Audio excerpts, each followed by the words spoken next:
Voilà, donc l'atelier du formateur, c'est un site qui existe, qui est assez récent, hein, qu'on a mis en place avec un collègue qui s'appelle donc Jean-François Lecloarec, d'e-Learning Touch.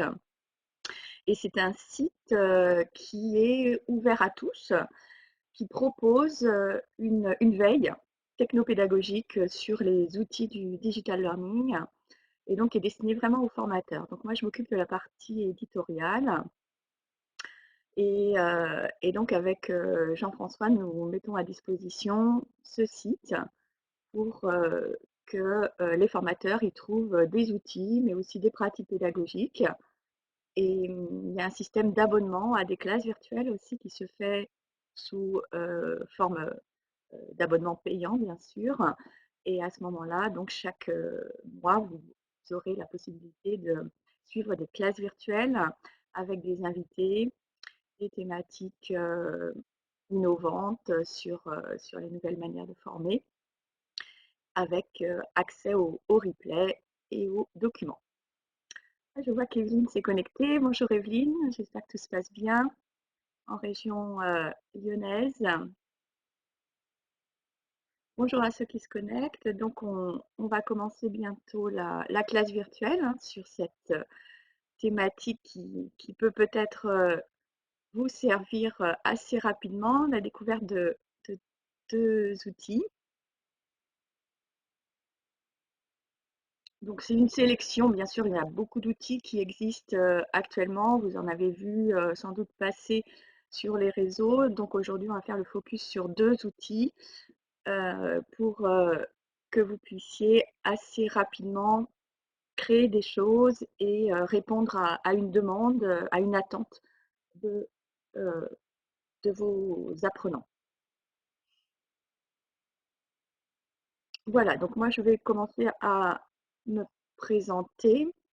Donc, je m'appelle Isabelle Dremeau, je suis ici confinée en Bretagne, dans la région de Rennes, et, euh, et je travaille depuis 2 ans maintenant sur l'atelier du formateur avec Jean-François Lecloarec d'e-Learning Touch.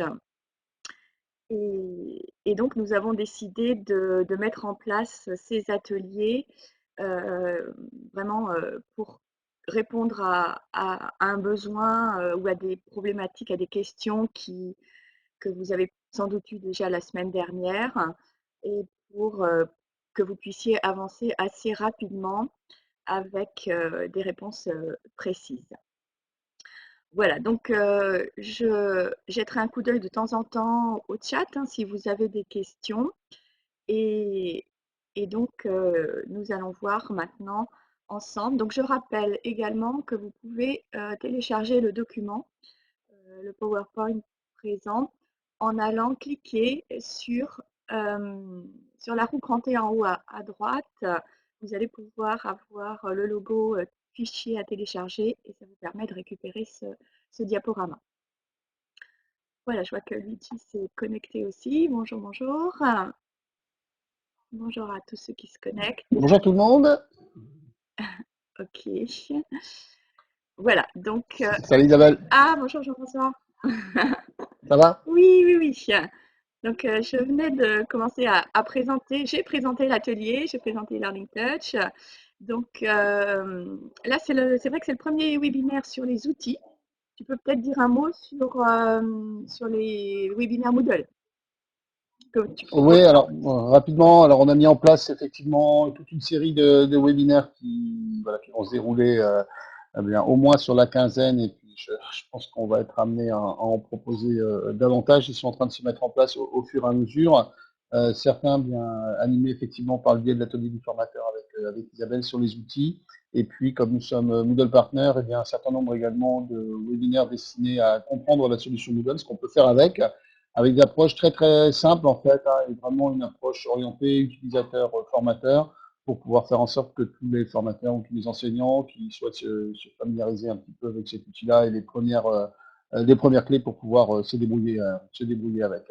Donc, l'objectif, c'est de faire découvrir cet outil qui est vraiment dédié à la formation, qui est organisé pour la formation. Et j'ai des enfants à la maison qui ont on indique 50 plateformes là pour pouvoir faire leurs devoirs. En fait, au lieu d'avoir 50 plateformes différentes avec des outils différents, dans Moodle, il y a un peu de tout. Donc c'est vraiment un produit orienté pour faire ça et un logiciel orienté pour faire ça. Donc si vous avez un accès à un Moodle, n'hésitez pas à suivre nos webinaires et puis à vous familiariser avec cet outil-là parce que ça vous rendra grandement service. Voilà, moi je clôt la parenthèse Moodle, Isabelle, et puis je vais te laisser voilà, sur la thématique du jour. Voilà. Donc, il y aura d'ailleurs, c'est cet après-midi, un webinaire Moodle. Vous trouverez tout le calendrier soit sur le site L'Atelier du formateur, sur les réseaux sociaux, sur LinkedIn, sur Twitter et également sur eLearning Touch. Sur le site, vous avez toute la programmation. Voilà, donc je vous parlais au départ de deux outils parce qu'il a fallu faire une sélection. Je me suis dirigée vers des outils très simples et un qui est assez original, donc le deuxième. Le plus simple pour commencer, lorsque vous voulez faire de l'enregistrement d'écran, c'est Screencast-O-Matic, que vous connaissez peut-être, qui est un outil gratuit. Donc déjà, ça c'est intéressant. On va pouvoir facilement le prendre en main. Et le deuxième outil que vous connaissez peut-être moins parce que c'est un outil qui est apparu après le service Prezi, qui est un service de, de présentation, voilà, de présentation interactive qui avait eu son heure de gloire à un certain moment. Et il a mis en place donc un nouvel outil qui s'appelle le Prezi Vidéo. Donc ça va être aussi intéressant et vraiment très original aussi dans sa présentation. Alors, l'idée, donc, c'est de faire des choses assez rapidement, de faire du rapid learning parce qu'on n'a pas trop le temps. Donc, les deux outils que je vous propose aujourd'hui, la seule contrainte, c'est d'avoir déjà des documents qui sont prêts à être diffusés. Donc ça, je pense que tous les formateurs, on a des documents déjà sous la main. On a un document Word, peut-être un PowerPoint qui soit un petit peu illustré. Il n'y a pas trop de choses à lire. On a des illustrations, des vidéos, peut-être des choses qui sont vraiment sous la main, qu'on n'a plus qu'à rassembler. Donc ça, c'est la première condition, avoir des documents sur l'ordinateur prêts à être diffusés. Ensuite, il faut un minimum d'équipement technique. Alors, vous avez votre ordinateur, mais le mieux, c'est bien sûr d'avoir la webcam. La webcam, ça va permettre, ou une autre caméra hein, qui n'est pas directement sur votre ordinateur, mais au moins vous avez ce lien humain avec les stagiaires, les apprenants. Et puis le micro pour discuter. Suivant les configurations, un micro-casque, ça peut être garant d'un son sans réverbération, sans écho. Mais sinon, vous pouvez bien sûr aussi utiliser directement le micro de l'ordinateur, les haut-parleurs, il n'y a pas de souci. Ce sont simplement quelques tests techniques à faire auparavant. Donc, si vous avez ces deux conditions-là, vos documents et votre équipement technique, vous allez pouvoir commencer à faire de l'enregistrement en vous filmant. Alors, donc le premier outil, Screencast-O-Matic, voilà comment il se présente sur sa page d'accueil. C'est vraiment très très simple. Euh, on va directement sur screencastomatic.com et là, alors le site est en anglais, donc c'est pas trop compliqué non plus de comprendre les différentes fonctionnalités. Vous avez la possibilité aussi d'utiliser la traduction automatique de vos navigateurs, notamment sur Chrome, je le rappelle. Vous pouvez basculer en langue française ou vous faites un clic droit avec votre souris pour faire traduction pardon, en français. Voilà, mais sinon, lorsque vous arrivez sur la page, vous voyez ces deux boutons euh, pour lancer l'enregistrement. Donc en fait, ce qu'on va vous demander, c'est de télécharger un petit plugin. Donc c'est tout à fait normal. C'est vraiment très rapide. C'est un petit plugin sous format .exe. Donc il va se télécharger et une fois qu'il est téléchargé, vous allez le lancer. Et il va s'ouvrir directement sur votre ordinateur.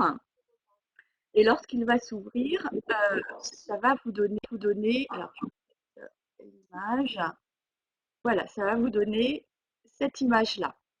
En fait, l'écran que vous voyez en pointillé, ça va être votre écran d'enregistrement. Vous pouvez le délimiter comme vous voulez. On remarque à chaque fois dans les coins des petits coches blanches, et ces coches blanches sont positionnables. Donc vous pouvez redimensionner votre écran.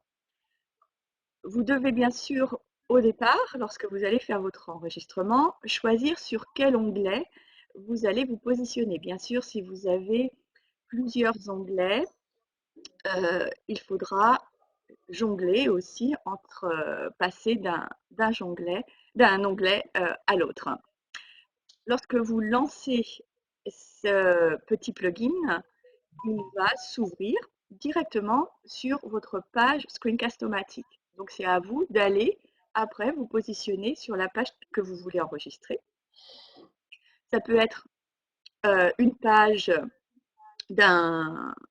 une page internet, mais vous pouvez aussi enregistrer, bien sûr, et c'est ça qui est intéressant, directement ce que vous avez sur votre ordinateur. Vous pouvez ouvrir un fichier Word, vous pouvez ouvrir un PowerPoint ou un autre logiciel propriétaire que vous avez, que vous utilisez avec vos apprenants, et vous faites votre démonstration. Donc à la fois, ça va pouvoir vous servir en train... Ah, il y a de l'écho qui commence. Alors coupez bien vos micros. J'entends un petit peu d'écho, mais pourtant les micros sont éteints. Je regardais juste. Donc c'est bon. Voilà, donc je disais, n'oubliez pas de choisir l'endroit que vous allez filmer. Et vous positionnez ce rectangle avec les pointillés sur cet espace. Donc c'est très pratique parce que vous avez tout sous la main. C'est pour ça qu'il faut bien penser auparavant à mettre les ressources que vous allez utiliser prêtes à l'emploi.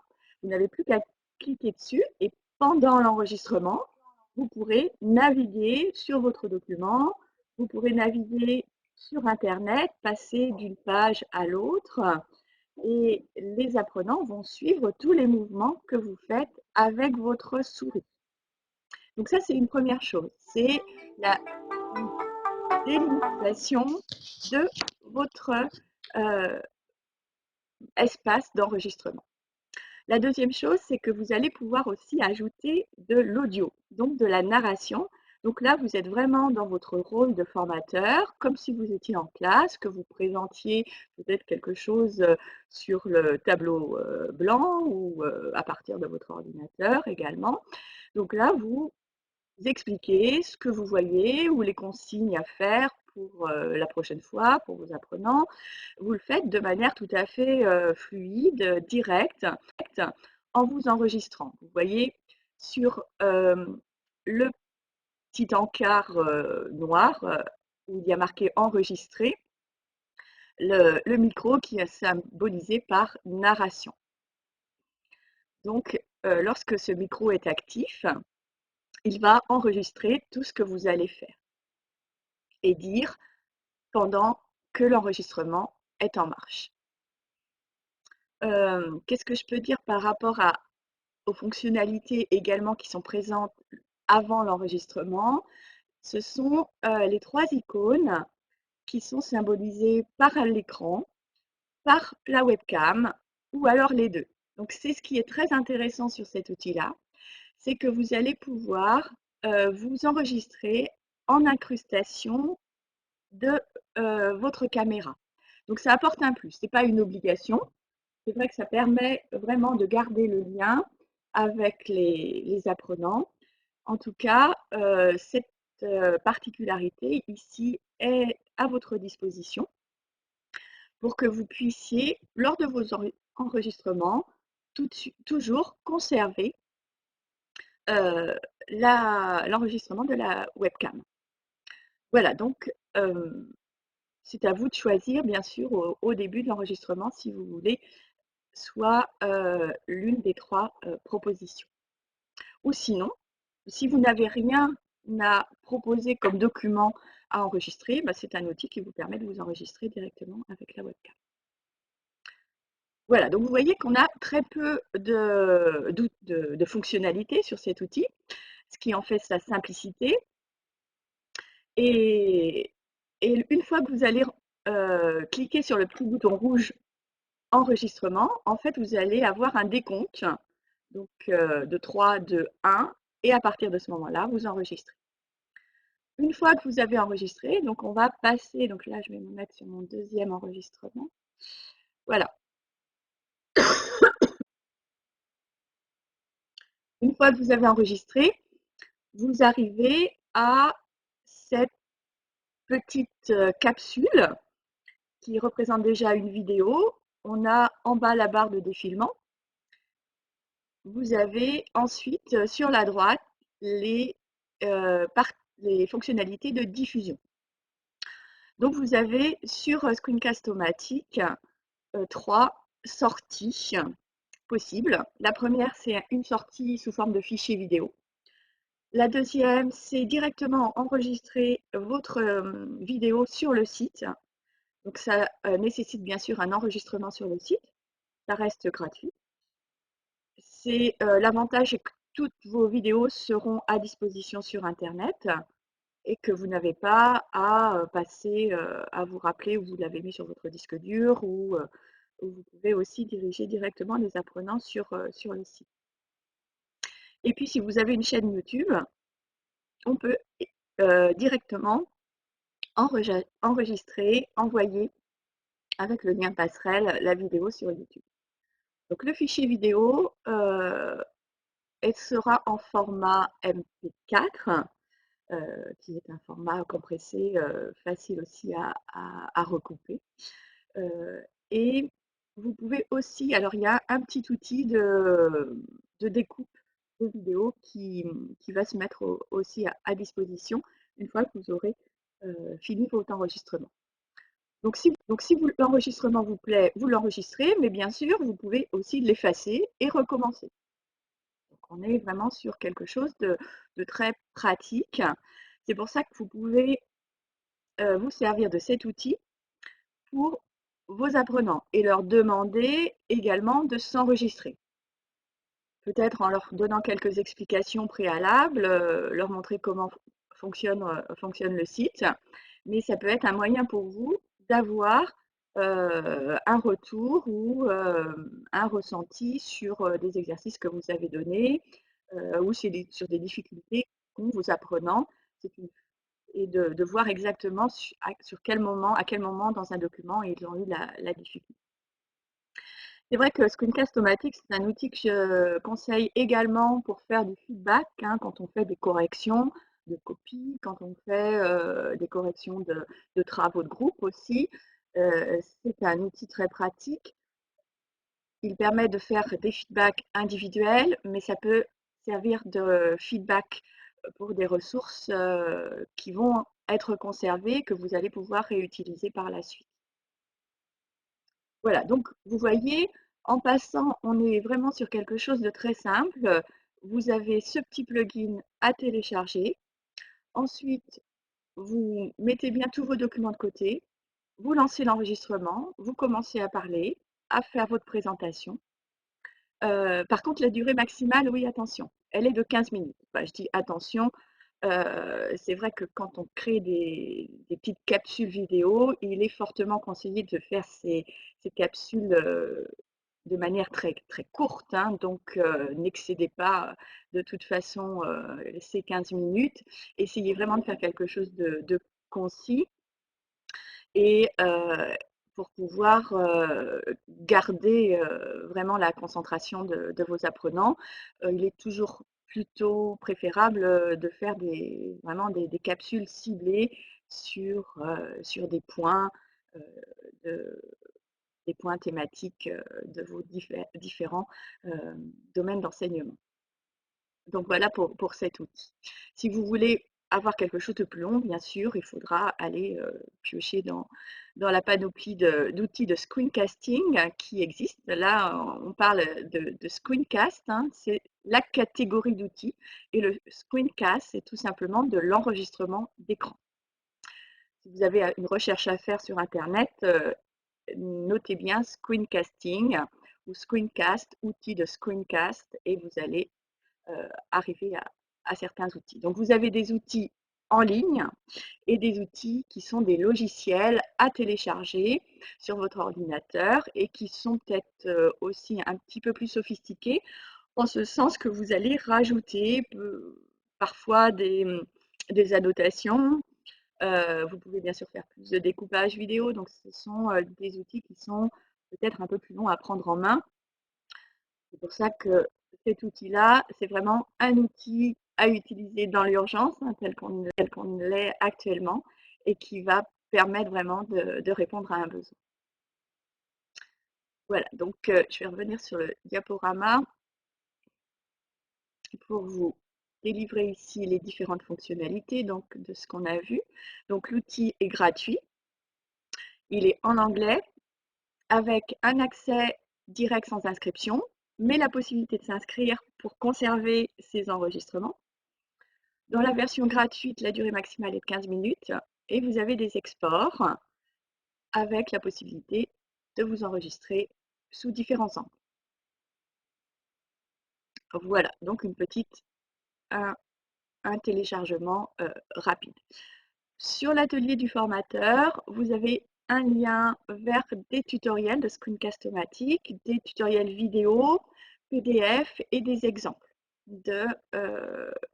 d'utilisation de cet outil dans un contexte pédagogique. Donc voilà, donc ça c'est le premier outil, je voulais faire le focus là-dessus. Est-ce que vous avez peut-être, on va faire une petite pause, je vais me retourner vers le chat pour voir si peut-être à ce niveau-là vous avez des questions concernant l'outil.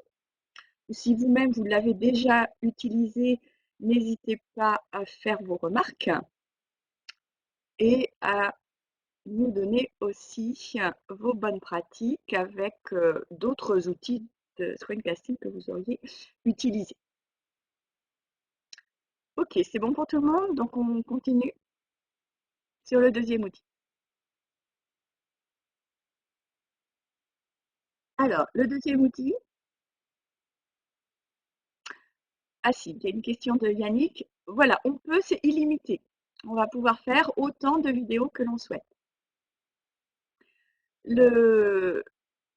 La petite astuce aussi, si vraiment vous ne voulez utiliser que Screencast-O-Matic, vous n'avez pas le temps d'aller chercher d'autres outils, bah, c'est de faire plusieurs, et que votre vidéo sera vraiment longue, bah, vous faites un montage après, vous faites vos 15 minutes et après, avec un autre outil, en utilisant par exemple bah, l'outil de montage vidéo sur Windows, vous pourrez faire votre vidéo un peu plus longue. Alors Loom, je crois également, je connais pas, je ne l'ai pas utilisé, mais ça peut être la même chose également. Voilà, ok. Donc merci pour vos remarques, voilà, pour des petites astuces aussi pour pouvoir avoir des vidéos un peu plus longues. Donc le deuxième outil, c'est Prezi.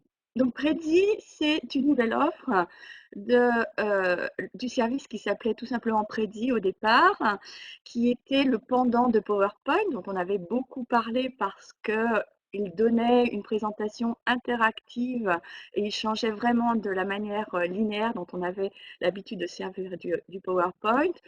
Il fonctionne en fait par Zoom, hein, je ne sais pas si vous connaissez, mais il passe d'une diapositive ou d'un point important dans la diapositive par un effet de zoom, et ce qui faisait que c'était quelque chose de vraiment très innovant euh, et qui changeait dans la manière de présenter les contenus pédagogiques.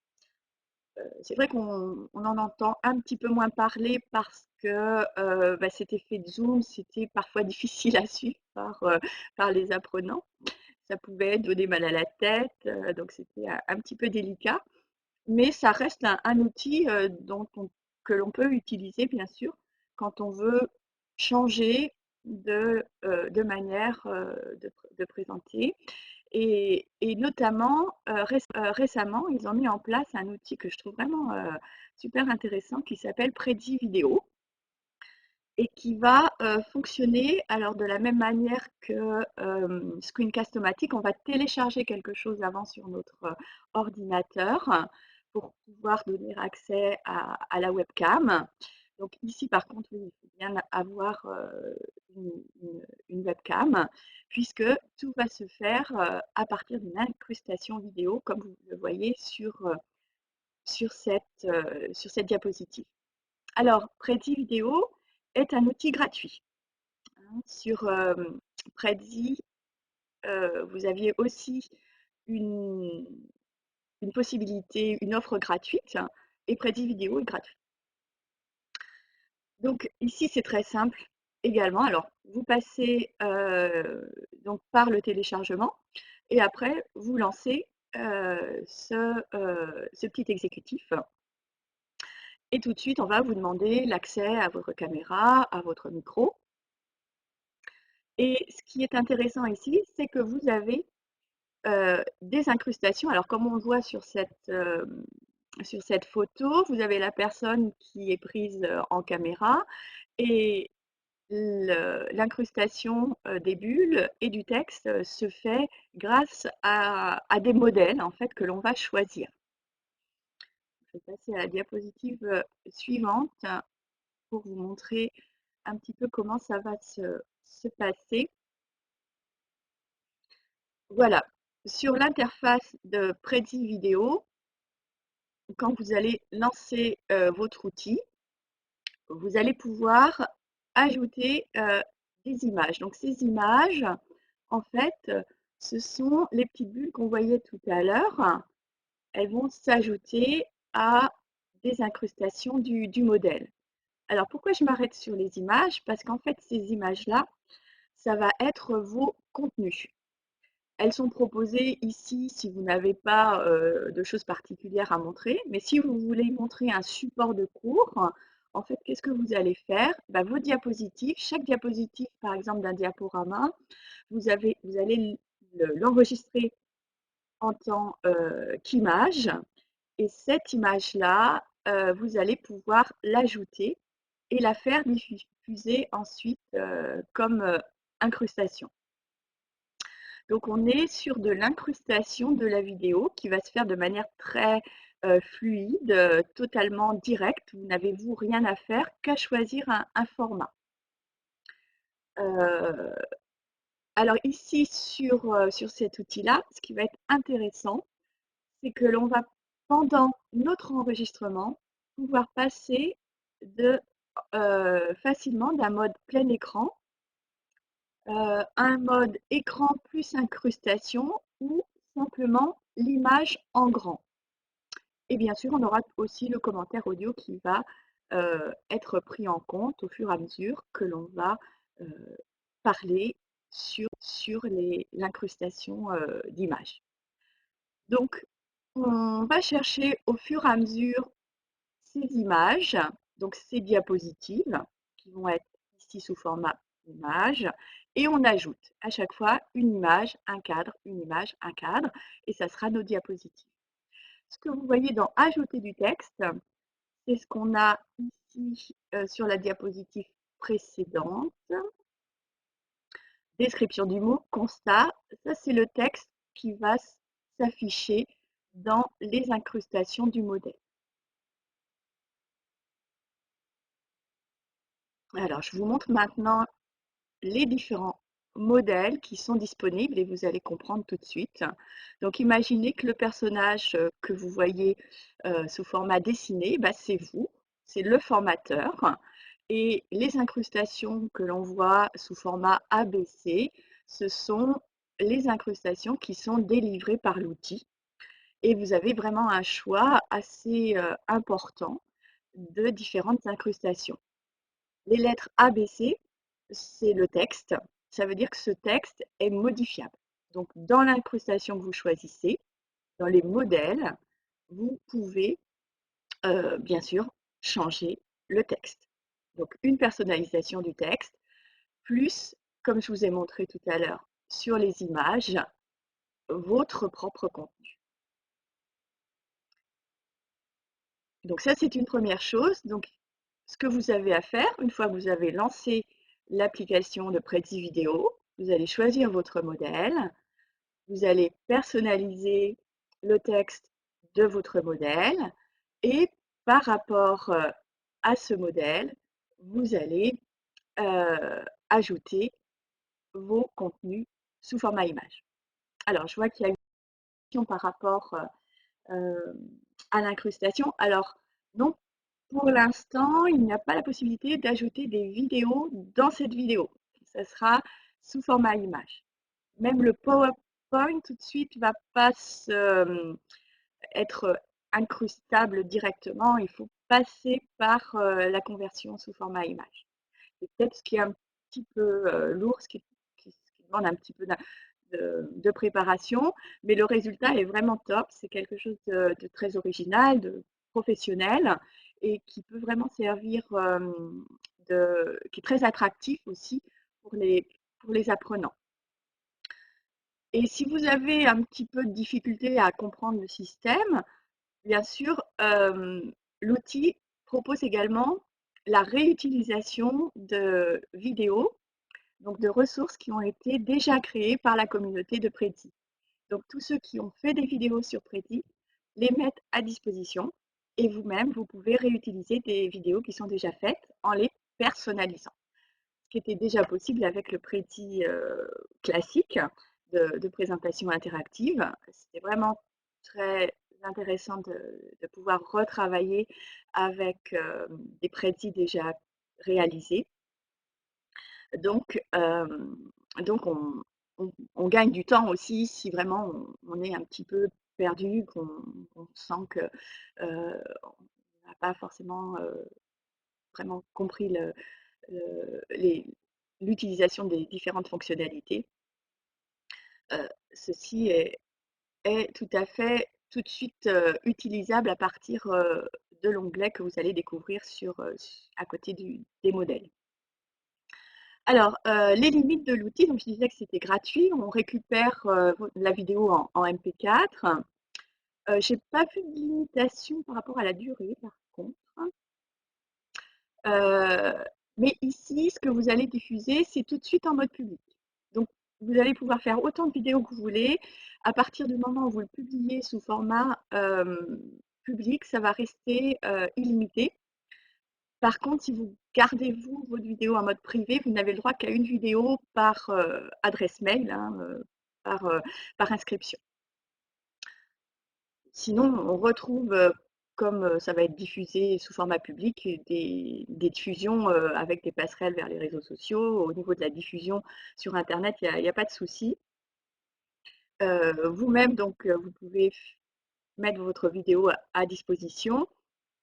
Et une fonctionnalité que je n'ai pas encore testée, mais qui est disponible, c'est la possibilité de faire des lives. Donc, ça veut dire, par exemple, utiliser cet outil-là comme une classe virtuelle où vous allez en direct montrer votre contenu euh, aux apprenants.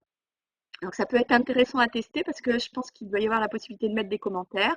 Donc le suivi, au lieu de le faire par chat, il doit se faire via des commentaires.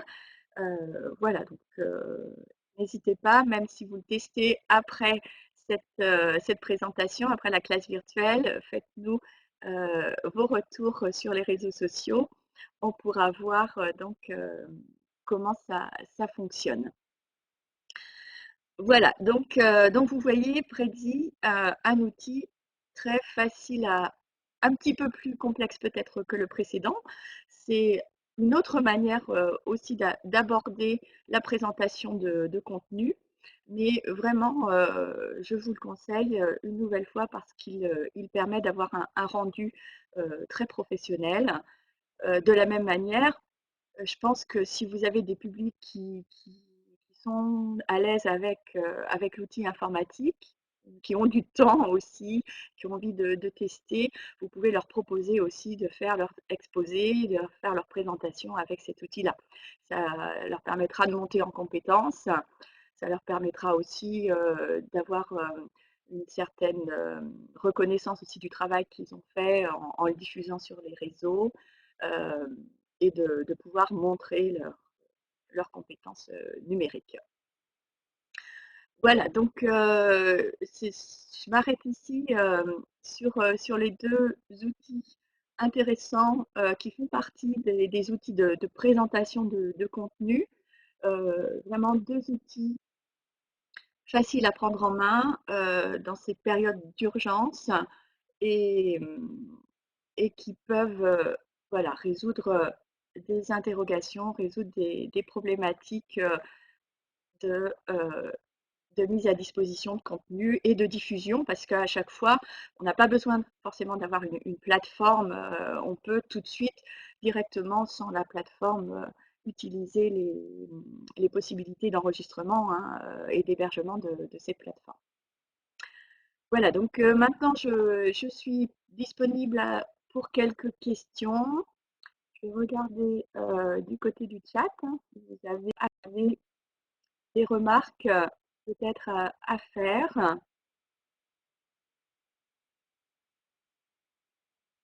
Voilà, n'hésitez pas à tester les outils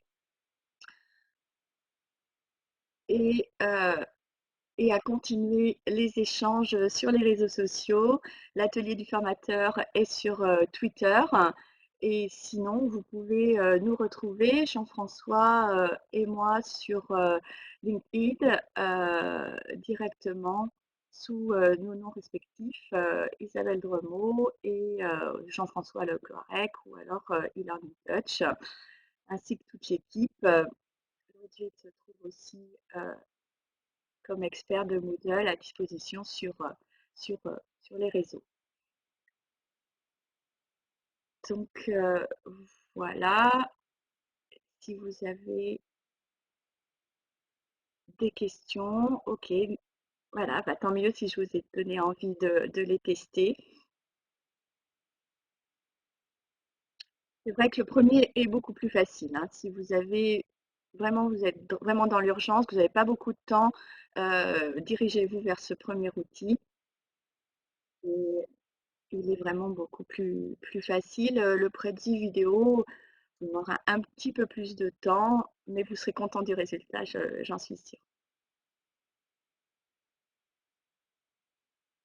Voilà, donc en fait, ça fait partie de ces catégories hein, d'outils d'enregistrement d'écran. Vous retrouverez également sur l'atelier du formateur d'autres outils de screencast avec des tutoriels. Euh, Sinon, on peut aussi faire de l'enregistrement d'écran avec un PowerPoint. Hein, avec les dernières versions de PowerPoint, vous enregistrez sous format vidéo ensuite votre présentation avec de l'audio. Donc, il n'y a pas besoin non plus d'aller chercher très loin. Si vous avez regardé les outils que vous avez à disposition, regardez quand vous êtes dans des centres si sur votre plateforme on n'a pas mis certains outils aussi qui sont à disposition sans aller chercher de nouveaux outils. Et vous avez la possibilité aussi de profiter de l'expérience de vos collègues et d'aller demander un support si ces outils-là vous sont encore inconnus. Voilà, donc c'était le premier webinaire sur les outils numériques. Il y aura un autre webinaire lundi prochain, je pense, qui concernera la mise en place d'une classe virtuelle, la scénarisation de la classe virtuelle.